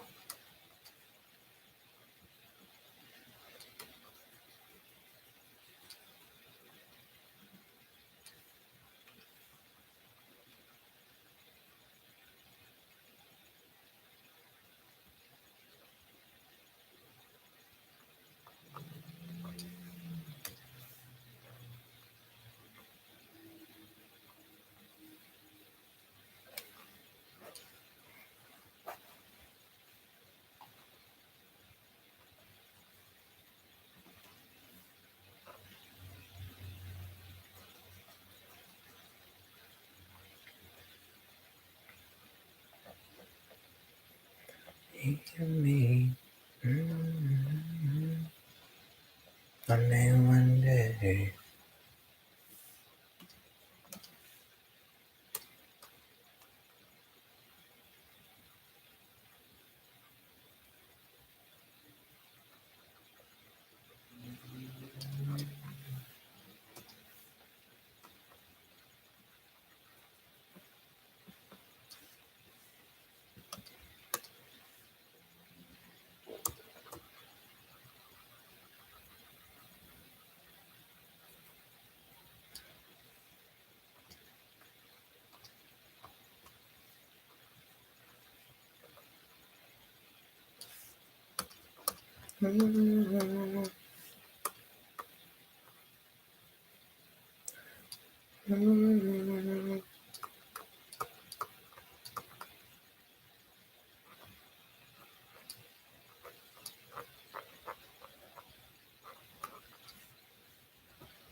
Let me take you for a trip down a memory lane. Rest in peace.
She's been her life in the system.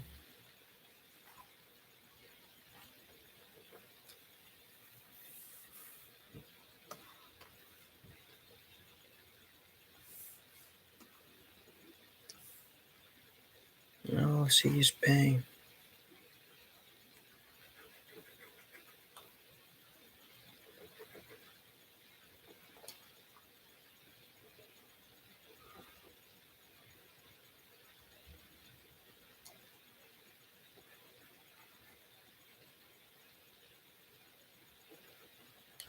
I don't really have much more to say. I mean, it's a matter of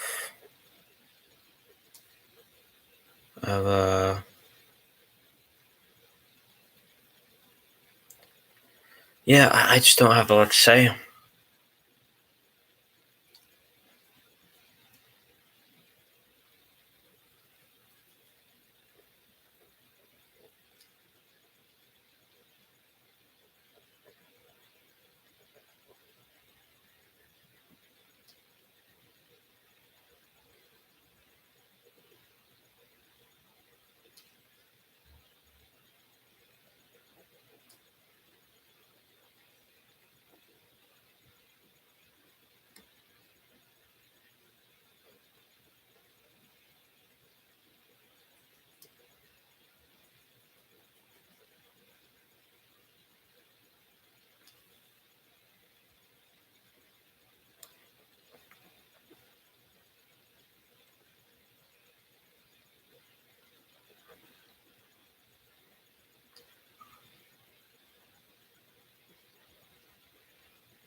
The devil's.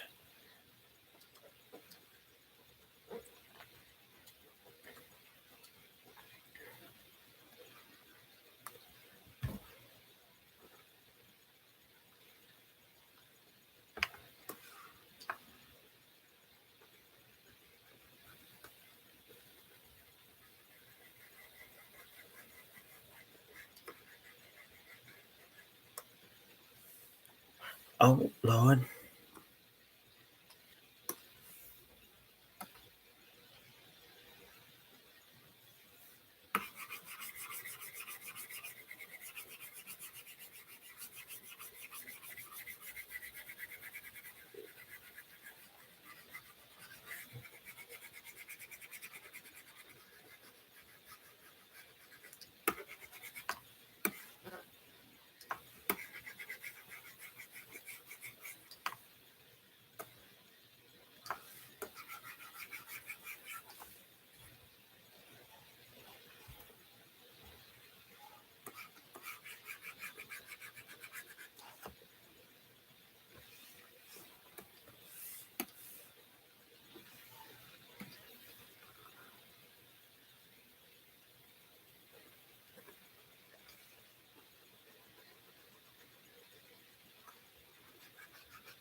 We just want to live our lives, we don't wanna have to worry. Tell me, can you help me? It don't seem like you've been in a hurry.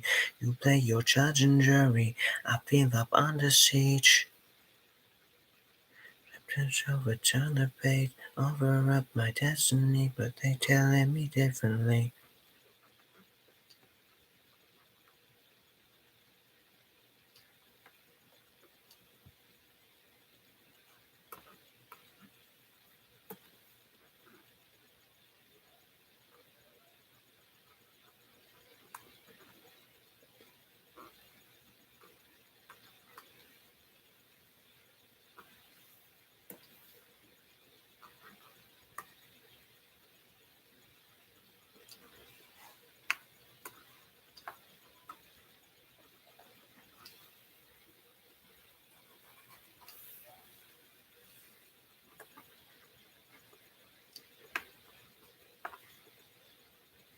We just want to live our lives, we don't wanna have to worry. Tell me, can you help me? It don't seem like you've been in a hurry.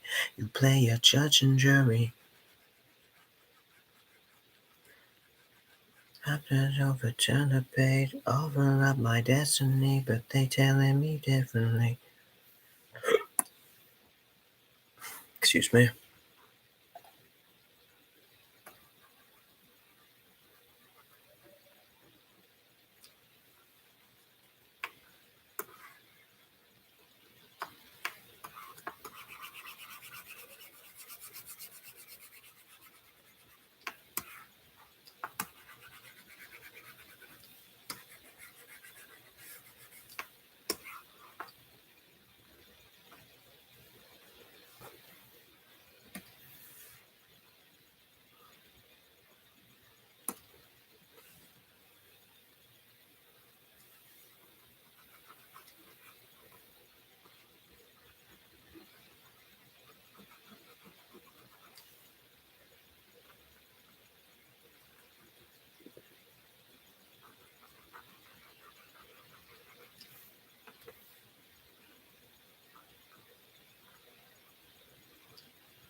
rushed it, so now it looks like shit.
Literally, I can make stuff so fast with this, and it's amazing. I love this program.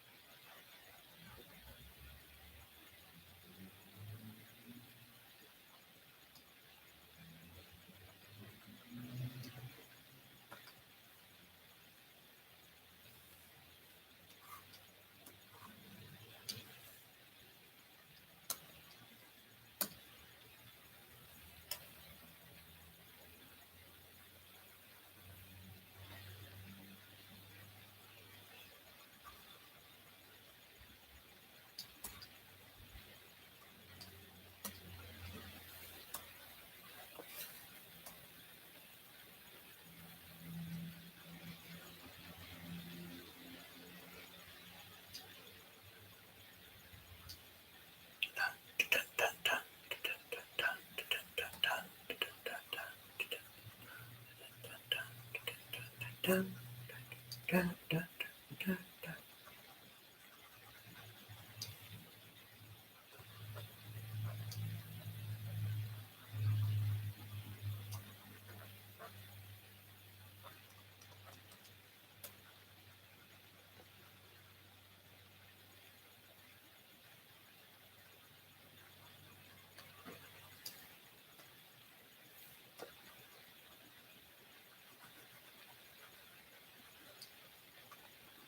All right, all right. Maybe I'll work a little longer. Maybe.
Sort of calculate how much this is supposed to be.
See, that's not right. I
Oh God, no.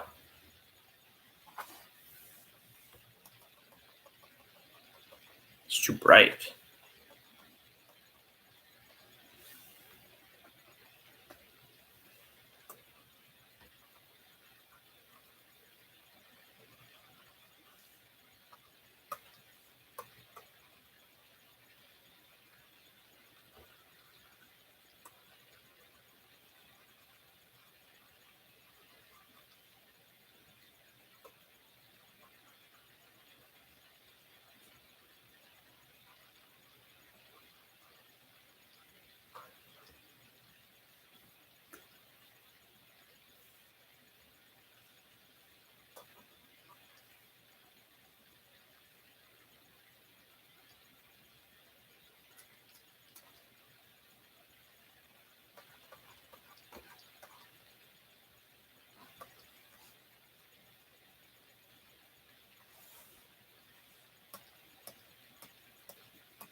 Nah, screw it.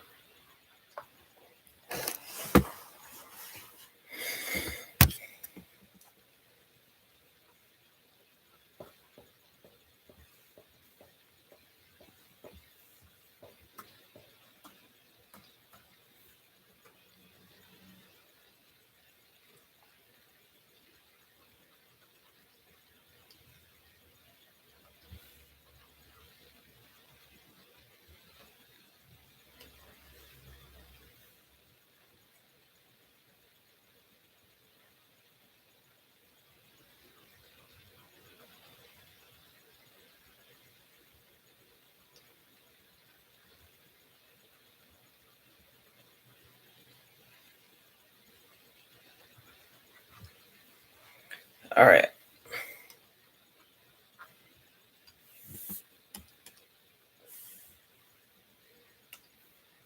I don't like how this is. I don't like it.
Shit.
Okay, well, you know, as much as I would love to just keep on chugging at this, I won't.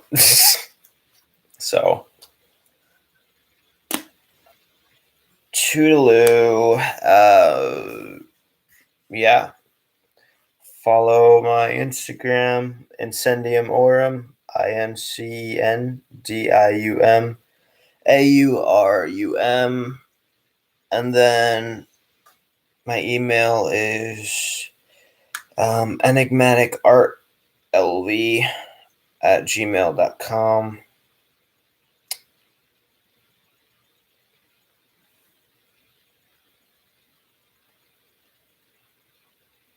Yeah, that's it. And then, yeah, my YouTube is the same as my Twitch, so it's both Gora Gimli, GOROGGIMLI. So give them all a follow. Have a go. And I'll see you all at some point. That some point is tomorrow, but